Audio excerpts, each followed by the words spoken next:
मैं कोई त्योहार नहीं करती, कोई मैं व्रत नहीं करती, तीज भी नहीं करती, सिंदूर भी नहीं लगाई हूँ। और मेरे पति प्रोफेसर रमाकांत ठाकुर जी बिल्कुल हेल्दी और स्वस्थ हैं। मैं ब्राह्मणों से, इस व्यवस्था से बहुत दूर हूँ और बहुत सालों से हूँ। मान्यवर जा रहे हैं 2001 से। और आज हमारे सारे बच्चे सफल हैं। 2 बेटियां हैं मेरी जो इंटर कॉलेज में लगी हैं 2 साल पहले। एक का गाय घाट में है, वो भी आ जाएगी, और एक मधुबनी में थी, वो भी ट्रांसफर होकर यहाँ आ जाएगी। एक बेटा MBBS कर रहा है। सारे बच्चे सफल है। नहीं है कि हम भगवान को नहीं मानते हैं तो भगवान की वजह से हमारे बच्चे नहीं, सारे बच्चे सफल। परिवार सुखी है, दोनों सर्विस में हैं, ठीक हैं, स्वस्थ हैं, आपके सामने खड़े हैं। तो मन से, ये मन का जो भ्रम है ना, जो आप उधर दे रही है ना, उसे निकाल के फेंकिए। एक शराबी पिता से भी ज्यादा खतरनाक एक पाखंडी माँ होती है। एक शराबी पिता से भी ज्यादा खतरनाक एक पाखंडी अंधविश्वासी माँ होती है। कैसे? कभी भी एक शराबी पिता ये नहीं चाहेगा कि मेरे बच्चे शराबी बने, कभी भी नहीं चाहेगा। लेकिन जो अंधविश्वासी माँ होगी, पाखंड में डूबी हुई माँ होगी, धार्मिक कर्मकांडों में उलझी हुई माँ होगी, वो हमेशा चाहेगी कि मेरे बच्चे भी ऐसा ही बने। इसलिए सबसे ज्यादा जवाबदेही और जिम्मेदारी हम महिलाओं के कंधे पर है। हम क्या देखना चाहते हैं, अपने बच्चों को क्या बनाना चाहते हैं? अपने बच्चों को मजबूत बनाना चाहते हैं, साइंटिफिक अप्रोच वाला बनाना चाहते हैं, या उन्हें हम धार्मिक कर्मकांडों में उलझा करके उन्हें मानसिक रूप से पंगु बनाना चाहते हैं? ये आपको तय करना होगा। कितना अजीब लगता है जब हमसे गाय का गोबर रख के कहा जाता है कि तुम इसे मान लो कि ये गणेश है। पूजा होता है तो होता है ना।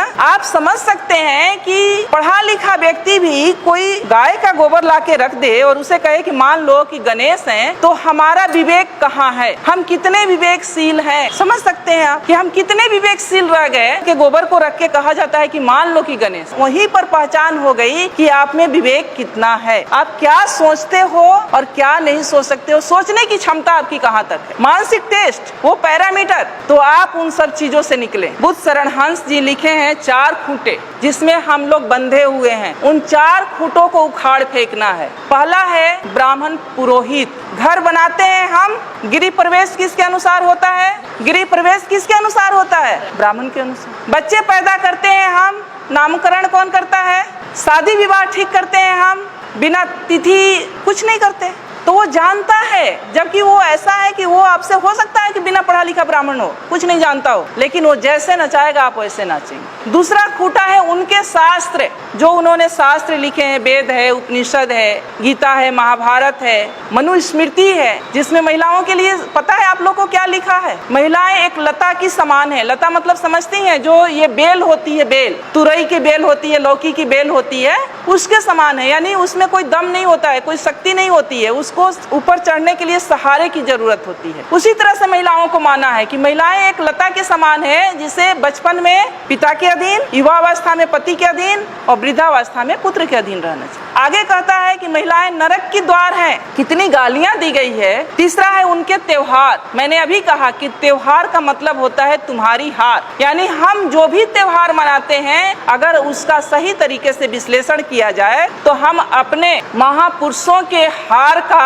जश्न मनाते हैं। कितने नालायक लोग हैं हम लोग। उनके तीर्थ, जो ये तीर्थ स्थल हैं, अब जब खोज हो रहा है, हमारे लोगों ने भी जब खोज की शुरू किया है, तो 99% ये तीर्थ स्थल बुद्ध से जुड़ा हुआ है। ये जो तीर्थ स्थल है वो बुद्ध का है, जहाँ बौद्ध मठ हुआ करता था, और उसको इन्होंने तीर्थ स्थल में कहीं किसी धाम में, कहीं किसी धाम में कन्वर्ट करके धार्मिक स्थल के रूप में प्रचारित कर। तो जो संसाधन, जो पैसा आप लोग खर्च करती है तीर्थ पर, वो पैसा आप लोग खर्च करें अपने बच्चों के पढ़ाई पर। इन्हें उखाड़ फेंको। ये 4 चीजें हैं, और ये 4 चीज से जिस दिन आप उखाड़ देंगी, जिस दिन आप इससे दूर हो जाएंगी, उस दिन से शायद मुझे लगता है कि आपकी तरक्की शुरू हो जाएगी। एक मेरी जैसी ही पढ़ी लिखी लड़की थी, शादी उसकी एक ऐसे परिवार में हो गई जहाँ लोग बहुत धार्मिक विचारधारा के थे। जब वो लड़की शादी करा के अपने घर में जाती है, ससुराल जाती है, तो उसकी सासू माँ कहती है कि गाँव में एक मंदिर था, दूसरे तीसरे दिन कि बहू चलो मंदिर में हम पूजा करके आते हैं। अब वो लड़की सोचती है कि हम तो मंदिर को मानते, हम तो भगवान को मानते नहीं है। अब लेकिन सासू माँ से उसके सामने दिक्कत ये है कि 2 दिन की गई हुई बहू सासू माँ को कैसे मना कर दे कि हम मंदिर में नहीं जाएंगे, भगवान को नहीं मानते हैं, ये तो गलत हो जाएगा। वो जाती है सासू माँ के साथ, हाथ में बाल्टी ले लेती है, कुआं होता है आप लोग जानती है मंदिर के पास, जहाँ से पानी लेके, या नल होता है, पानी लेके मंदिर में धुलाई किया जाता है या जल चढ़ाया जाता है। वो जब वहाँ पहुँचती है बाल्टी लेके, तो देखती है कि गाय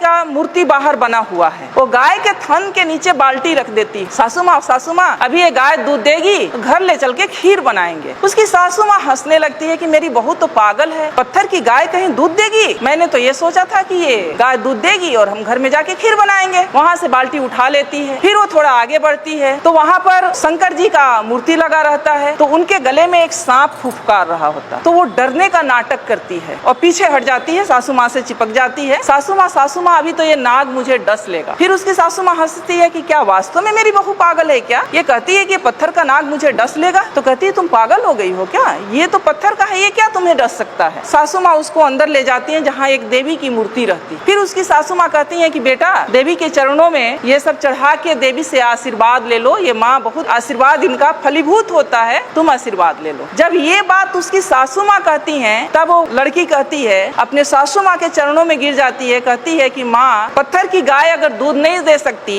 और एक बाघ भी बाहर बना हुआ था उसे भी देख के डरी थी, पत्थर का बाघ मुझे खा नहीं सकता, पत्थर का नाग मुझे डस नहीं सकता, तो ये पत्थर की देवी मुझे आशीर्वाद भी नहीं दे सकती। मेरी देवी आप हो और मैं तो आपकी सेवा करूंगी और मुझे तो आपका आशीर्वाद चाहिए। कि जो समाज ये कहता है कि हम सब हिंदू हैं और हिंदू आज खतरे में हैं, इसलिए हम सबको इकट्ठे होकर रहना चाहिए, जुड़ कर रहना चाहिए, वही समाज क्योंकि वो शीर्ष पर बैठा हुआ है, सारी व्यवस्थाओं की बागडोर उसके हाथ में है, फूले जैसे पिक्चर को जनसाधारण के बीच में दिखाने से गुरेज कर रहा है। मेरा एक सवाल है, क्या महात्मा ज्योतिबा फूले और सावित्रीबाई फूले जिनके जीवनी पर ये पिक्चर बना है, क्या वो हिंदू नहीं थे?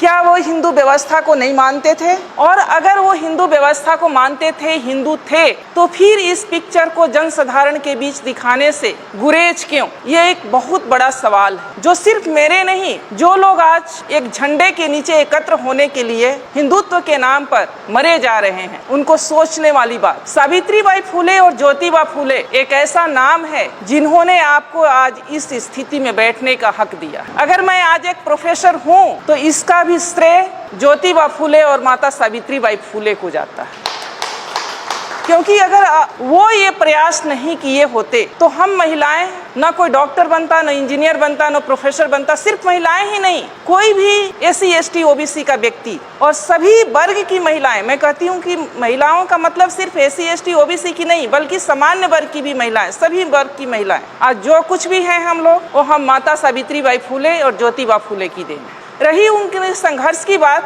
तो मैं बता दूं कि माता सावित्रीबाई फूले जब मात्र 7 वर्ष की थी तब उनके हाथ एक इंग्लिश की किताब लगी, अंग्रेजी की बुक लगी और उसके पन्ने पलट रही थी। इतने में उन पर नजर उनके पिता की पड़ती है और वो उनके हाथ से किताब छीनकर खिड़की के बाहर फेंक देते हैं, क्योंकि उस समय महिलाओं के लिए पढ़ना लिखना पाप समझा जाता था। SC ST OBC के पुरुषों के लिए और सारी महिलाओं के लिए पढ़ने लिखने का कोई अधिकार नहीं था। और उनकी 9 वर्ष की अल्पायु में आप समझ सकते हैं कि 9 वर्ष की कितनी कम उम्र होती है, क्योंकि उस समय बाल विवाह प्रचलित था। 9 वर्ष की उम्र में उनकी शादी हो जाती है। संजोग कहिए, उनका सौभाग्य कहिए कि उनकी शादी ज्योतिबा फूले से होती, और जब शादी होती है तो ये इस इच्छा को वो ज्योतिबा फूले के सामने रखती। और जब ज्योतिबा फूले खेतों में काम कर रहे होते हैं तो जब खाना लेके माता सावित्रीबाई फूले जाती हैं खेतों में, तो अपने साथ वो किताब भी रख कर ले जाती। किताब रख कर ले जाती हैं तो ज्योतिबा फूले वहाँ उनको कुछ टास्क दिए होते हैं, वो कहते हैं उन्हें पढ़ाने लगते हैं। जब घर से बाहर वो खेतों में उनको पढ़ाते हैं,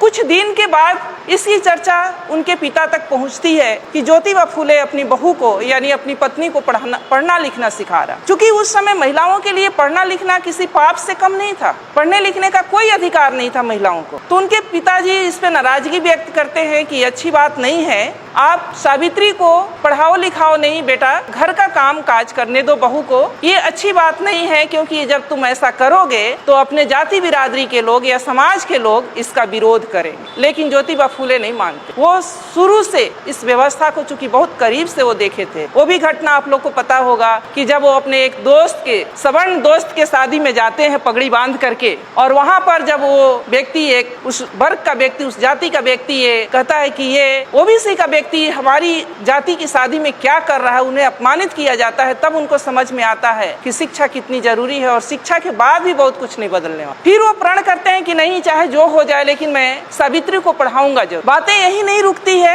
एक दिन उनके पिता उनके सामने एक शर्त रखते हैं कि या तो बहू को यानी सावित्री को पढ़ाना लिखाना छोड़ दो या तो मेरा घर छोड़ दो। उस समय सावित्री बाई भी हक्के बक्के रह जाती हैं कि पिता समान ससुर दो तरह की शर्त रख दिए, या तो मैं पढ़ना लिखना छोड़ दूं या पति के साथ मैं घर को छोड़ दूं। ज्योतिबा फूले कहते हैं कि डरने की बात नहीं है, हम पढ़ना लिखना नहीं छोड़ेंगे, तुम्हें पढ़ना लिखना है और हम पिता का घर छोड़ेंगे। उस समय बिना झिझक बिना कुछ लिए वो अपने माता पिता का घर ज्योतिबा माता सावित्री बाई फूले के साथ छोड़कर घर से निकल जाते। आज जो हिंदू मुस्लिम हो रहा है उस पर मैं थोड़ा बात करना चाहूंगी। उस्मान शेख एक नाम है जो ज्योतिबा फूले के बहुत अच्छे दोस्त हुआ करते थे। पूना के पेठ बाजार में रहते थे। जब वो घर से निकाल दिए जाते हैं तो उसी पूना के पेठ बाजार में जाते हैं और एक रूम लेते हैं, कमरा लेते हैं, रहने लगते हैं। उस्मान शेख से मिलते हैं। उस्मान शेख भी प्रगतिशील विचारधारा के थे। उस समय पर उस्मान शेख उनका मदद करते हैं ज्योतिबा फूले का। आप सोच सकती हैं कि उनके पिताजी ने उन्हें घर से निकाल दिया बहू के साथ। ये भी नहीं सोचा कि बेटा जाएगा तो रहेगा कहाँ, इसके पास कोई रोजगार है न कोई नौकरी है, लेकिन उस दोस्त ने उन्हें पनाह दी। उनके रोजमर्रे की जितने सामान थे वो खरीद के उन्होंने दिया। अपने घर का एक कोना उन्हें स्कूल खोलने के लिए दी और वहाँ पर वो स्कूल खोलते। सावित्री बाई फूले का पढ़ाई लिखाई जारी रहता है। उस्मान शेख जी की एक बहन होती हैं फातिमा शेख, वो और सावित्री बाई फूले। फिर उनकी चिंता बढ़ती है, इसीलिए वो सावित्री बाई फूले को पढ़ा रहे थे कि ताकि लड़कियों को पढ़ाने में सुविधा हो जाए। वो अपने समाज में SC ST OBC और महिलाओं के लिए शिक्षा का अलख जगाना चाहते थे। दोनों ने मिलकर स्कूल खोला। जब सावित्री बाई फूले स्कूल जाया करती थी पढ़ाने के लिए, ऐसा नहीं था कि वो स्कूल किसी जाति विशेष के लिए था या किसी वर्ग विशेष के लिए था। वहाँ महिलाओं के लिए था, बच्चियों के लिए था और किसी भी कास्ट की किसी भी जाति की बच्चियां जा सकती थी पढ़ने के लिए। उन पे गोबर और कीचड़ फेंके गए, उन्हें गालियां दी गई, उन्हें पत्थरों से मारा गया, उनका अपमान किया गया, लेकिन वो झुकी नहीं, न वो रुकी, अनवरत उस काम में लगी रही। फिर जब इस बात से उन्हें परेशानी हुई तो माता सावित्री बाई फूले और ज्योतिबा फूले ने कि कीचड़ भरे कपड़ों में कैसे बच्चों को पढ़ाया जाए, तब उन्होंने एक बीच का रास्ता निकाला कि ये काम तो हमें नहीं छोड़ना है जो हमने स्कूल खोला है बच्चियों को पढ़ाने का है। तो एक कपड़ा, एक साड़ी वो अपने साथ थैले में करके ले जाती थी और एक साड़ी पहन कर जाती थी। जिस साड़ी पर गोबर और कीचड़ फेंके जाते थे उस साड़ी को खोल करके रख देती थी और दूसरा साड़ी पहनकर बच्चियों को पढ़ाती थी। और फिर जब आना होता था तो वो साड़ी खोल के रखती थी और गोबर और कीचड़ वाली साड़ी पहनकर घर। आप सोच सकती हैं कि वो महिला जिनके कोई औलाद नहीं थे, सावित्री बाई फूले के कोई अपने बच्चे नहीं थे, अपने संतान नहीं थे, इसके बावजूद भी उन्होंने इतना अपमान क्यों झेला दूसरी लड़कियों को पढ़ाने। आज हम लोग अगर सावित्री बाई फूले की चर्चा कर रहे हैं तो उसके पीछे का राज यही है कि वो निस्वार्थ भाव से पूरे समाज की महिलाओं को मुख्य धारा से जोड़ने के लिए उन्होंने ये काम किया और इसमें हजारों रोड़े आए, उन्हें घर से निकाला गया, उन्हें अपमानित किया गया, उन पर कीचड़ और गोबर फेंके गए, फिर भी वो कभी रुकी नहीं। फूले दंपति इतना अपने काम के प्रति अड़िग थे कि लाखों परेशानियां आने के बावजूद भी वो दोनों रुके नहीं। इतना ही नहीं, उस समय चूंकि कम उम्र में शादी हो जाती थी तो लड़कियां कम उम्र में शादी होने की वजह से बाल विधवाएं भी हो जाती थी और एक बहुत बड़ा अत्याचार महिलाओं के ऊपर बाल विधवा के रूप में था। अगर कोई बाल विधवा हो जाती उसके बाल मुड़ दिए जाते, जैसा कि मान्यवर ने बताया। उसको अच्छा खाने का हक था, न अच्छा पहनने का अधिकार था, उसे कहीं एक रूम में कोठरी में डाल दिया जाए, यानी उसकी जिंदगी एक नरक के बराबर हो गई थी। उससे माता सावित्री बाई बहुत व्यथित थी। उन्होंने इस बात की भी चर्चा ज्योतिबा फूले से की और उन दोनों ने मिल करके एक बाल विधवा आश्रम खोले, जहाँ जो उपेक्षित बाल विधवाएं हैं या जो वैसी बाल विधवा जो माँ बनने वाली हैं किसी कारण से और समाज उनको या परिवार उनको स्वीकार नहीं कर रहा है, वो वहाँ आकर अपनी बच्चों को जन्म दे सकती थी। इतना बड़ा काम उन लोगों ने सिर्फ और सिर्फ समाज के लिए किया। और आज हमने जैसा कि कहा कि पढ़ने लिखने का जो अधिकार मिला, अगर ज्योतिबा फूले नहीं होते, सावित्री बाई फूले नहीं होती तो छत्रपति साहू जी महाराज नहीं होते, छत्रपति साहू जी महाराज नहीं होते तो फिर बाबा साहब भी नहीं होते, और बाबा साहब नहीं होते तो ये संविधान नहीं होता, ये संवैधानिक अधिकार नहीं होता, और आज हम यहाँ बोल नहीं रहे होते, आप लोग यहाँ सुन नहीं रहे। अब महिला सशक्तिकरण की बात हम करते हैं। महिला सशक्तिकरण, मैं ये नहीं मानती कि आज भी महिलाएं हमारी कमज़ोर हैं। हमारी महिलाएं सशक्त हुई हैं, ऊंचे ऊंचे पदों पर गई हैं, डॉक्टर बनी है, इंजीनियर बनी है, पायलट बनी है, जज बनी है, हर क्षेत्र में वो काबिलियत हासिल की हैं। लेकिन क्या उनका सशक्तिकरण की दिशा सही है? सवाल यहाँ है, क्या हम उस व्यवस्था को, उन महापुरुषों के त्याग और बलिदान को समझ पा रहे हैं जिसकी बदौलत आज हम यहाँ बैठे हैं या हम हैं? नहीं। हमें निराशा और हताशा होती है कि जिस व्यवस्था ने हम महिलाओं को ह्यूमन बीइंग नहीं समझा, मानव नहीं समझा, जिसने हमें नरक का द्वार कहा, जिसने हमें पतित कहा, जिसने हमें ये कहा कि महिलाओं के घुटने में दिमाग होते हैं, जिसने हमें न जाने कितनी गालियों से अपमानित किया, आज भी हम पढ़ी लिखी महिलाएं भी उसी व्यवस्था को पुष्ट करने में लगे हुए हैं। अपना साधन संसाधन सब वहाँ खर्च करने में लगे हैं। और जिन महापुरुषों ने हमें ये हक दिया मान सम्मान के साथ जीने के लिए, न तो उन्हें हम जानते हैं, न जानने की कोशिश करते हैं, न हम उन्हें पढ़ते हैं, और अगर जानते भी हैं तो उसे मानते नहीं। दिक्कत सबसे बड़ी यहाँ, आज जिस व्यवस्था के तहत हम लोग जी रहे हैं, मान्यवर ने कहा कि दो सिद्धांतों, दो विचारधाराओं की लड़ाई है जो 300 वर्षों से चली आ रही है। बहुत सारे, कबीर जी बिल्कुल पढ़े लिखे नहीं थे, लेकिन उनके इतनी सटीक विश्लेषण है। पाहन पूजे से हरि मिले तो मैं पूजू पहाड़, ताते ये चक्की भली पीस खाए संसार। बिना पढ़ा लिखा व्यक्ति इतनी बड़ी बात कह गया, और हम लोग MA PhD डिलीट किए हुए व्यक्ति उसी पत्थर के चक्कर में अपने सारे पढ़ाई लिखाई को मिट्टी में मिला रहे। आज जो व्यवस्था चल रही है, और ये महिलाओं के बाद जो मान्यवर ने कहा, चाहे जो सब्जेक्ट में रखा गया कि महिलाओं को जागृत करना बहुत ज़रूरी है। अगर हम महिलाओं के महत्व की बात करें तो महामानव बुद्ध ने भी ये कहा है कि जो 8 रत्न होते हैं उनमें से महिलाएं सबसे महत्वपूर्ण है, सबसे श्रेष्ठ रत्न है। क्योंकि जो चक्रवर्ती सम्राट भी पैदा होता है तो एक माँ के गर्भ से ही पैदा होता है, और उसका पालन पोषण भी माँ ही करती। इसलिए महिलाएं, जिस समाज की, जिस परिवार की महिलाएं जितनी सशक्त होंगी, जितनी बुद्धिमान होंगी, वो समाज और परिवार उतना ही सशक्त और बुद्धिमान होगा, प्रगतिशील होगा। आज क्या हो रहा है? मान्यवर ने बहुत सही बात कहा कि श्रीमान श्री तो चलाते हैं ऐसे कार्यक्रमों में, और हमारी मतियां रह जाती हैं घरों में। मैं नहीं कहती कि ये सारे दोष महिलाओं का है, ये सारा दोष महिलाओं का सिर्फ नहीं है, महिलाओं से भी ज़्यादा दोष पुरुषों का है, हमारे समाज के पुरुषों का है, जिनको ये भय है कि अगर हम अपनी महिलाओं को भी, हमारी महिलाएं भी अगर जागृत हो गई तो शायद हमारा पुरुषत्व पर ठेस पहुंचेगा। क्योंकि ये हमारा भारतीय समाज मातृ समाज था, मातृ परिवार का समाज था। सिंधु घाटी की सभ्यता को उठाकर पढ़ लीजिए, मोहनजोदड़ो की सभ्यता को उठा करके पढ़िए, मातृ सत्तात्मक परिवार हुआ करता था। माँ के नाम से परिवार का नाम होता था, वंश का नाम चलता था। लेकिन उस सभ्यता को, हमारे मूल सभ्यता को, हमारे मूल संस्कृति को मिटा करके ये जो संस्कृति और सभ्यता हम पर थोपी गई है, जिसके हम सब शिकार हैं, और आज हम उसी में आनंदित हो रहे हैं, ये गलत है। पढ़े लिखे होने के नाते हम लोगों को ये जानना बहुत ज़रूरी है कि हमारा दोस्त कौन है, हमारा दुश्मन कौन है, कौन सी मूल संस्कृति हमारी संस्कृति है और कौन सी मूल संस्कृति हमारी संस्कृति नहीं है। ब्राह्मणवादी व्यवस्था जो है, जिस व्यवस्था में आज हम लोग जी रहे हैं, वो व्यवस्था हमें गुलाम बनाने की व्यवस्था है, वो हमारी व्यवस्था नहीं है। अगर वो हमारी व्यवस्था रहती तो उस व्यवस्था में इतना ऊंच नीच नहीं रहता कि एक को पवित्र और दूसरे को अपवित्र समझा जाता। उसमें 6743 जातियां नहीं बनाई जाती, उसमें महिलाओं का इतना अपमान नहीं किया जाता जिसमें ये कहा जाता कि महिलाओं का अपना स्वतंत्र कोई अस्तित्व ही नहीं है। बचपन में वो पिता के अधीन, युवावस्था में पति के अधीन और वृद्धावस्था में पुत्र के अधीन रहने के अधिकारी है, यानी महिलाओं का अपना कोई अस्तित्व नहीं है। और हम महिलाएं उसी व्यवस्था में अपना सारा संसाधन, अपनी सारी एनर्जी खत्म किए जा रहे हैं। तो हमें समझना होगा, जिस व्यवस्था के तहत हम लोग जी रहे हैं वो व्यवस्था हमारे लिए नहीं। हमारी व्यवस्था क्या है? जो हमारे महापुरुषों ने दिया है, जो ज्योतिबा फूले ने दिया है, जो सावित्रीबाई फूले ने दिया है, जो रामास्वामी पेरियार ने दिया है, जो बाबा साहब ने संवैधानिक आपको अधिकार दिया है, वो हमारी व्यवस्था है, जिसमें समानता असमानता जैसी कोई बात नहीं है। जिसमें समानता की बात कही जाती है, असमानता जैसी कोई बात नहीं है। बंधुत्व का बात है, भाईचारा की बात है। संवैधानिक अधिकार जो है, संवैधानिक जो विचारधारा है, उसके अकॉर्डिंग हमको व्यवहार करना होगा। हमें हर उस व्यवस्था को नकारना होगा जो असमानता पर आधारित है, जो बंधुत्व और न्याय की बात नहीं करता है।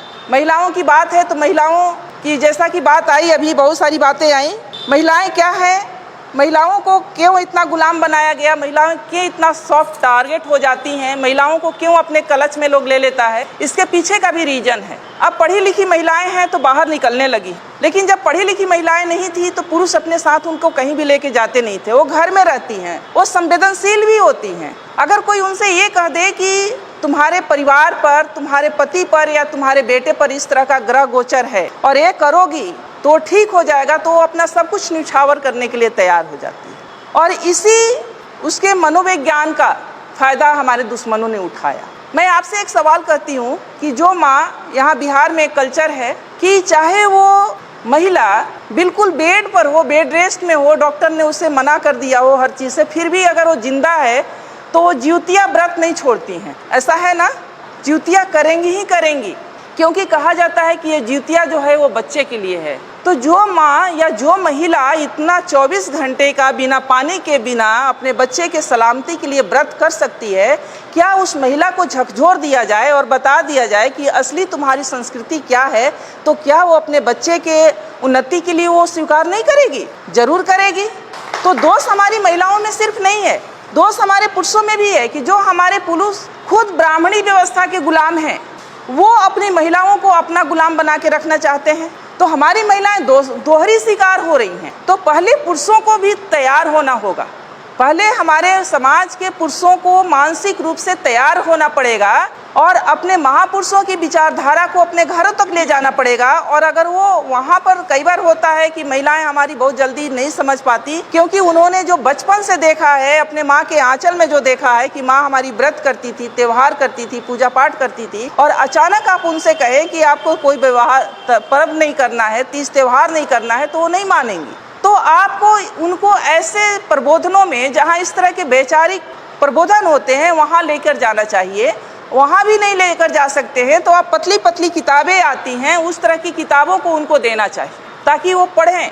सोशल मीडिया पर बहुत सारी चीज़ें आने लगी है, आप उनसे उनको अवेयर कराएं, क्योंकि ये बरसों की गुलामी 2 दिन में नहीं ख़त्म होने वाली है। टाइम लगेगा, लेकिन वो ख़त्म होगा अगर महिला जिस समाज की और जिस परिवार की समझ गई एक बार। क्योंकि बाबा साहब ये कहते थे कि अगर महिलाओं को महिलाओं की उसकी गुलामी का एहसास दिला दिया जाए तो उसकी बेड़ी को तोड़कर निकलने में उसे देर नहीं लगेगी।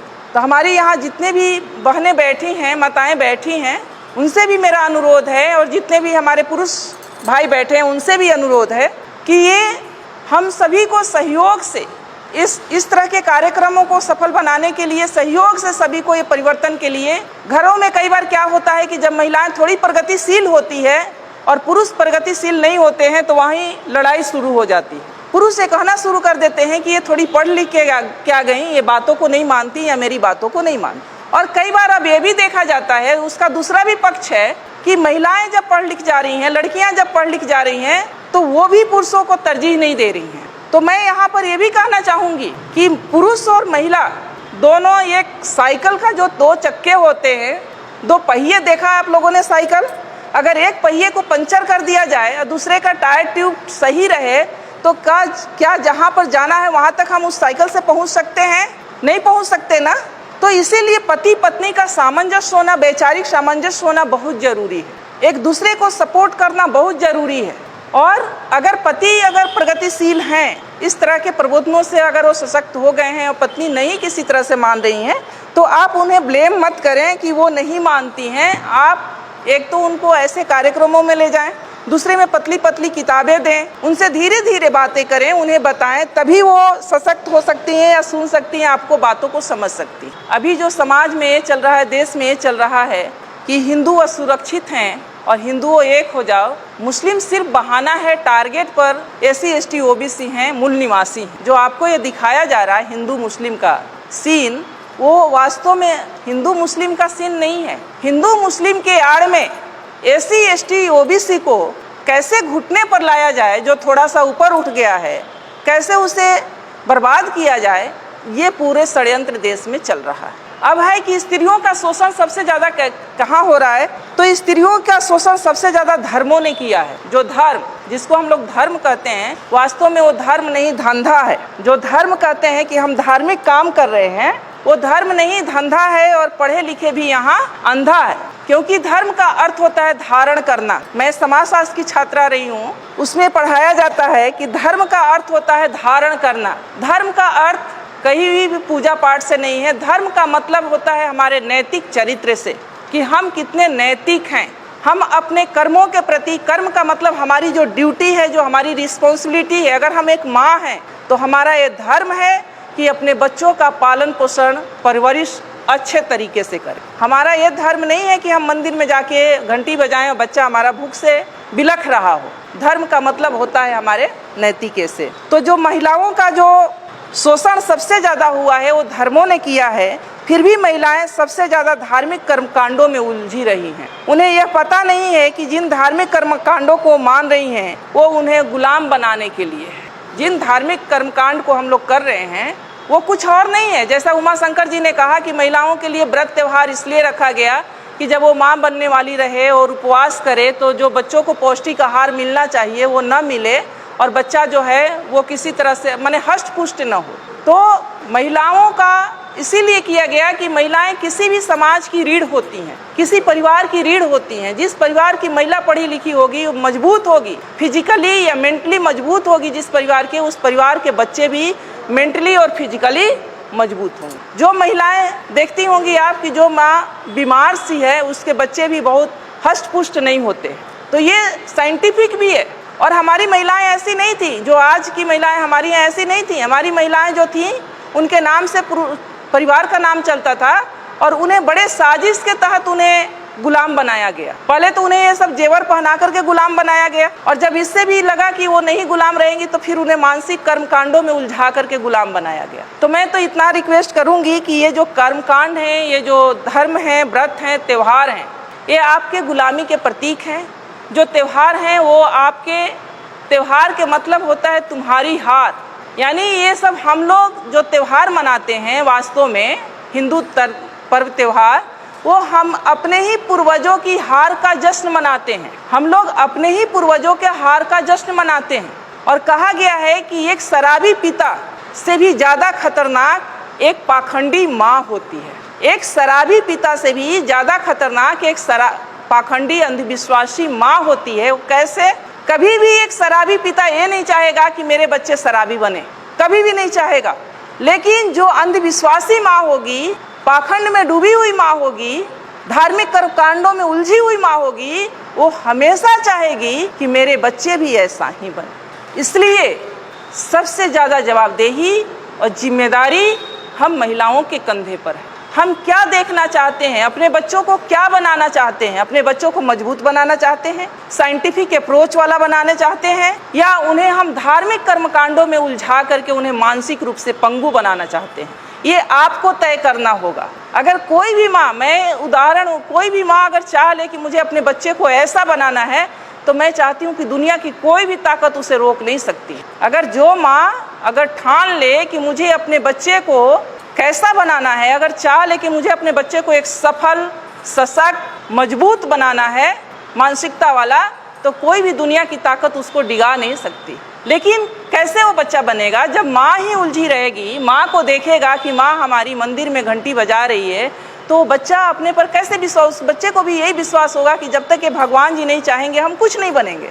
मैं ये नहीं कहती हूँ कि आप लोग एकदम पूजा पाठ को छोड़ दीजिए, लेकिन मैं एक छोटी सी कहानी आप लोग के सामने कहूँगी। एक मेरी जैसी ही पढ़ी लिखी लड़की थी, शादी उसकी एक ऐसे परिवार में हो गई जहाँ लोग बहुत धार्मिक विचारधारा के थे। जब वो लड़की शादी करा के अपने घर में जाती है, ससुराल जाती है, तो उसकी सासू माँ कहती हैं, वैसे भी अमूमन होता है कि गांव में ही एक मंदिर था, दूसरे तीसरे दिन कि बहू चलो मंदिर में हम पूजा करके आते हैं। अब वो लड़की सोचती है कि हम तो मंदिर को मानते, हम तो भगवान को मानते नहीं है। अब लेकिन सासू माँ से उसके सामने दिक्कत ये है कि 2 दिन की गई हुई बहू सासू माँ को कैसे मना कर दे कि हम मंदिर में नहीं जाएंगे, भगवान को नहीं मानते हैं, ये तो गलत हो जाएगा। वो जाती है सासू माँ के साथ, हाथ में बाल्टी ले लेती है, कुआं होता है आप लोग जानती है मंदिर के पास, जहाँ से पानी लेके, या नल होता है, पानी लेके मंदिर में धुलाई किया जाता है या जल चढ़ाया जाता है।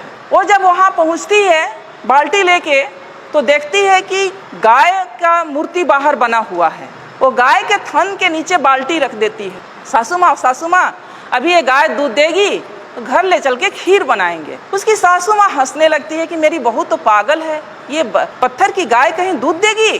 बोली अरे मैंने तो ये सोचा था कि ये गाय दूध देगी और हम घर में जाके खीर बनाएंगे। वहाँ से बाल्टी उठा लेती है, फिर वो थोड़ा आगे बढ़ती है तो वहाँ पर जो शंकर जी का मूर्ति लगा रहता है तो उनके गले में एक सांप फुफकार रहा होता है। तो वो डरने का नाटक करती है और पीछे हट जाती है, सासू माँ से चिपक जाती है। सासू माँ अभी तो ये नाग मुझे डस लेगा। फिर उसकी सासू माँ हंसती है कि क्या वास्तव में मेरी बहू पागल है क्या? ये कहती है कि पत्थर का नाग मुझे डस लेगा। तो कहती है तुम पागल हो गई हो क्या? ये तो पत्थर का है, ये क्या तुम्हें डस सकता है? तो बोली अच्छा नहीं डसेगा तो नहीं। तो लड़की समझती है दिमाग से कि अब मैं सही रास्ते पर हूँ, अब सासू माँ को समझाना थोड़ा आसान हो जाएगा। फिर उसके बाद सासू माँ उसको अंदर ले जाती हैं जहाँ एक देवी की मूर्ति रहती। फिर उसकी सासू माँ कहती हैं कि बेटा देवी के चरणों में ये सब चढ़ा के देवी से आशीर्वाद ले लो, ये माँ बहुत जो है आशीर्वाद इनका फलीभूत होता है, तुम आशीर्वाद ले लो।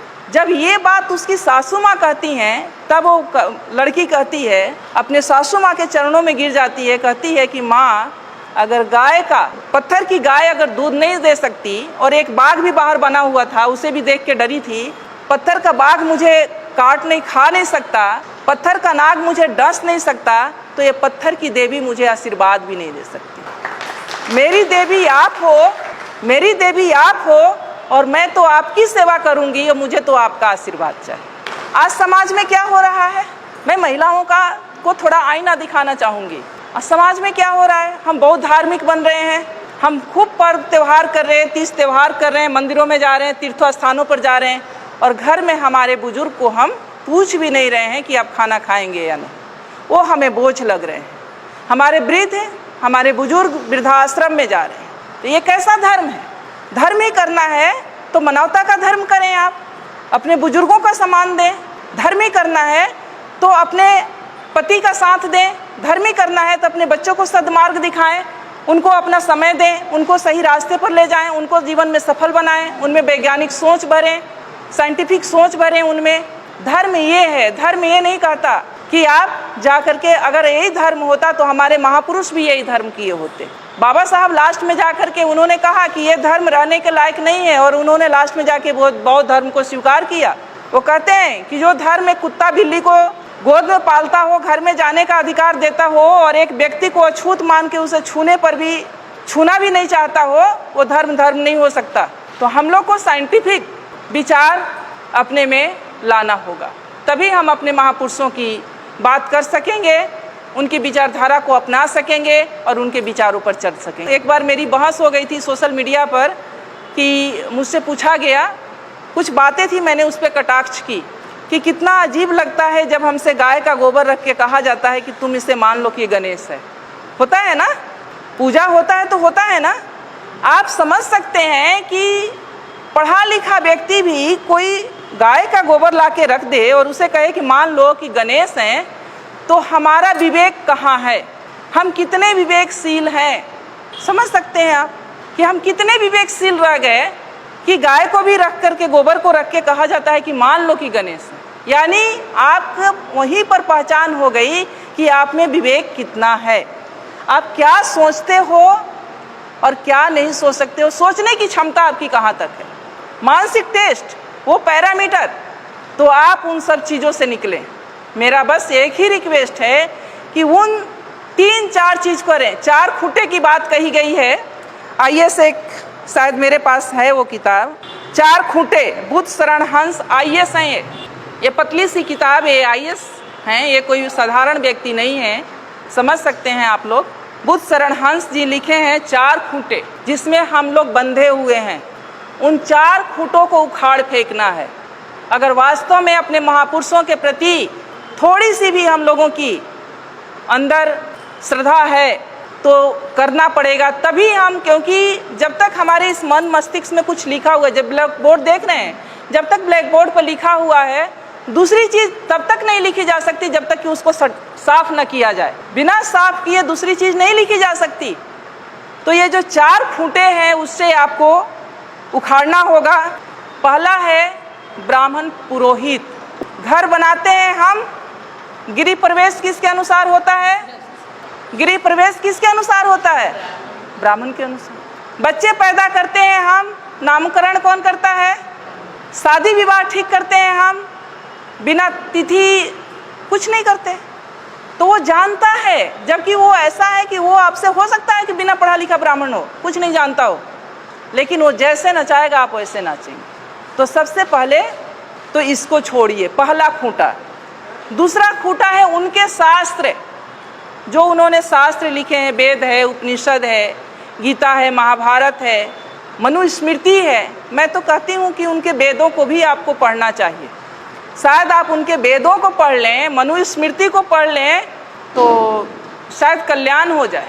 जिसमें महिलाओं के लिए पता है आप लोग को क्या लिखा है? महिलाएं एक लता की समान है। लता मतलब समझती हैं, जो ये बेल होती है, बेल, तुरई की बेल होती है, लौकी की बेल होती है, उसके समान है। यानी उसमें कोई दम नहीं होता है, कोई शक्ति नहीं होती है, उसको ऊपर चढ़ने के लिए सहारे की जरूरत होती है। उसी तरह से महिलाओं को माना है कि महिलाएं एक लता के समान है, जिसे बचपन में पिता के अधीन, युवावस्था में पति के अधीन और वृद्धावस्था में पुत्र के अधीन रहना चाहिए। आगे कहता है कि महिलाएं नरक की द्वार हैं। कितनी गालियां दी गई है। तीसरा है उनके त्योहार। मैंने अभी कहा कि त्योहार का मतलब होता है तुम्हारी हार। यानी हम जो भी त्योहार मनाते हैं, अगर उसका सही तरीके से विश्लेषण किया जाए तो हम अपने महापुरुषों के हार का जश्न मनाते हैं। कितने नालायक लोग हैं हम लोग, कितने नालायक लोग हैं हम लोग, जो हम अपने ही पूर्वजों के अपमान, जो उनका अपमान हुआ। देखिए मनुस्मृति, देखिए आ गया ब्राह्मणों का संविधान, जिससे आजकल चल रहे हैं हम सब, अभी भी चल रहे हैं। संविधान लागू होने के 75 साल बाद भी हमारा व्यवहार विचार सब इससे चल रहा है, संविधान से नहीं चल रहा है। क्योंकि अगर संविधान से चल रहा होता तो समता, समानता, बंधुत्व और न्याय की बात हो रही होती। तो दूसरा है कि उनके शास्त्र का से अपना नाता तोड़ लीजिए। उनके त्योहार, उनके तीर्थ, जो ये तीर्थ स्थल हैं, अब जब खोज हो रहा है, हमारे लोगों ने भी जब खोज की शुरू किया है, तो 99% ये तीर्थ स्थल बुद्ध से जुड़ा हुआ है। ये जो तीर्थ स्थल है वो बुद्ध का है, जहाँ बौद्ध मठ हुआ करता था, और उसको इन्होंने तीर्थ स्थल में कहीं किसी धाम में, कहीं किसी धाम में कन्वर्ट करके धार्मिक स्थल के रूप में प्रचारित कर दिया। तो जो संसाधन, जो पैसा आप लोग खर्च करती हैं तीर्थ पर, वो पैसा आप लोग खर्च करें अपने बच्चों के पढ़ाई पर। मेरा कहना है कि बच्चों के पढ़ाई पर इन्हें उखाड़ फेंको। ये 4 चीज़ें हैं, और ये 4 चीज़ से जिस दिन आप उखाड़ देंगी, जिस दिन आप इससे दूर हो जाएंगी, उस दिन से शायद मुझे लगता है कि आपकी तरक्की शुरू हो जाएगी। और इसके लिए बहुत ज़रूरी है कि हम मानसिक रूप से बहुत मजबूत बने, तर्कशील बने। ये करना इतना आसान नहीं है। मैं आज आपके सामने खड़ी हूँ तो मुझ में कुछ परिवर्तन आप लोग को दिख रहा होगा, शायद नहीं भी दिख रहा होगा। तो कुछ चीज़ें मैं नहीं मानती, मैं कोई त्यौहार नहीं करती, कोई मैं व्रत नहीं करती, इवन यहाँ तक कि जिउतिया भी नहीं करती, तीज भी नहीं करती, सिंदूर भी नहीं लगाई हूँ। और मेरे पति प्रोफेसर रमाकांत ठाकुर जी बिल्कुल हेल्दी और स्वस्थ हैं। मैं ब्राह्मणों से, इस व्यवस्था से बहुत दूर हूँ और बहुत सालों से हूँ। मान्यवर जा रहे हैं 2001 से, और आज हमारे सारे बच्चे सफल हैं, सारे बच्चे सफल हैं। इसी मुजफ्फरपुर में 2 बेटियां हैं मेरी जो इंटर कॉलेज में लगी हैं 2 साल पहले। एक का गायघाट में है, वो भी आ जाएगी, और एक मधुबनी में थी, वो भी ट्रांसफर होकर यहाँ आ जाएगी। एक बेटा MBBS कर रहा है। सारे बच्चे सफल है। नहीं है कि हम भगवान को नहीं मानते हैं तो भगवान की वजह से हमारे बच्चे नहीं है, सारे बच्चे सफल हैं। परिवार सुखी है, दोनों सर्विस में हैं, ठीक हैं, स्वस्थ हैं, आपके सामने खड़े हैं। तो मन से, ये मन का जो भ्रम है ना, जो आप उधर दे रही है ना, उसे निकाल के फेंकिए और आप समझिए कि ये घर मेरा मंदिर है, परिवार ही मेरे देवता हैं। मेरे बुजुर्ग जो हैं, मैं ये मानती हूँ कि जो हमारे बुजुर्ग हैं, माता पिता, सास ससुर, जब तक मेरे ससुर जी जिंदा रहे, हस्बैंड आते थे या नहीं आते थे, मेरा निजी मामला है, लेकिन कभी कभी कहना पड़ता है। मैं गांव में आकर के, साल में 4 बार 5 बार मैं गांव में आकर के मैं अपने फादर इन लॉ के लिए रहती थी। क्योंकि मेरे फादर इन लॉ एक बार गए थे मुरादाबाद, मेरे बड़े जेठ नहीं हैं, तो जेठानी जो हैं तो घर नहीं छोड़ के जा सकते थे, तो उनकी वजह से मैं आके साल में 4 बार 5 बार 5-5 6-6 दिन रहती थी उनकी सेवा के लिए। वो मेरे लिए देवता थे। मेरे माँ बाप, मेरे सास ससुर, वो मेरे बड़े बुजुर्ग मेरे लिए देवता थे। तो मैं यही अनुरोध, मेरी माता जी बैठी हैं, इनसे बड़ा देवता कोई नहीं है। ये जिनके घर में भी हैं, उनसे, उनके घर के लिए मैं बताऊं कि उनसे बड़ा कोई देवता नहीं है। और कहीं उनको तीर्थ और मंदिर और मस्जिद और कहीं तीर्थ यात्रा पर जाने की ज़रूरत नहीं है जिनके घर में बुजुर्ग हैं और जिनके घर में बच्चे हैं। लेकिन इसके लिए आपको अपने अंदर से मजबूत बनना पड़ेगा, अपने भय को निकालना पड़ेगा, अपने डर को निकालना पड़ेगा। अगर सावित्रीबाई फुले भी हमें लोग के जैसा अगर उसी व्यवस्था में उलझी हुई होती, पेशवाओं का राज था उस समय, आप सोच सकती हैं कि कितना शक्ति थी, तो आज यहाँ उनका बैनर लगाकर और फोटो लगाकर हम लोग चर्चा नहीं कर रहे होते। तो उसको पढ़िए, उसको समझिए, उसको जानिए और आपके जो संसाधन हैं, जो पैसे हैं, जो समय है, उसको बचाइए अपने परिवार पर, अपने समाज पर, और इस तरह के कार्यक्रमों में खर्च कीजिए। जो आप उधर खर्च करें, इस तरह के कार्यक्रम में खर्च कीजिए, लोगों को इकट्ठा कीजिए, उनमें ये जागृति फैलाइए, ये विचार फैलाइए, तो शायद इससे ही हमारे समाज का कल्याण होना है। नहीं तो अगर हम उधर हैं तो उधर एक पशु से ज़्यादा हमारा महत्व नहीं है। उधर अगर हैं, हम जिस व्यवस्था में हम लोग जी रहे हैं, अगर उसी व्यवस्था में हैं तो किस स्थिति में हैं और क्या आपका महत्व है, आप लोग भी हमसे अच्छा जानते हैं। SC ST OBC के लिए क्या कहा गया है, उसको पढ़ने लिखने का अधिकार नहीं है, उसको संपत्ति रखने का अधिकार नहीं है, उसको अच्छा कपड़ा पहनने का अधिकार नहीं है, अच्छे मकान में रहने का अधिकार नहीं है। अगर उसके पास कुछ संपत्ति है तो उस पर पहला अधिकार ब्राह्मणों का बनता है, जो जब चाहे वो ले सकता है। तो क्या आप लोग चाहेंगे कि ऐसा हो? चाहेंगी? कोई माँ नहीं चाहेगी, कोई बहन नहीं चाहेगी कि हमारे बच्चों के साथ ऐसा हो।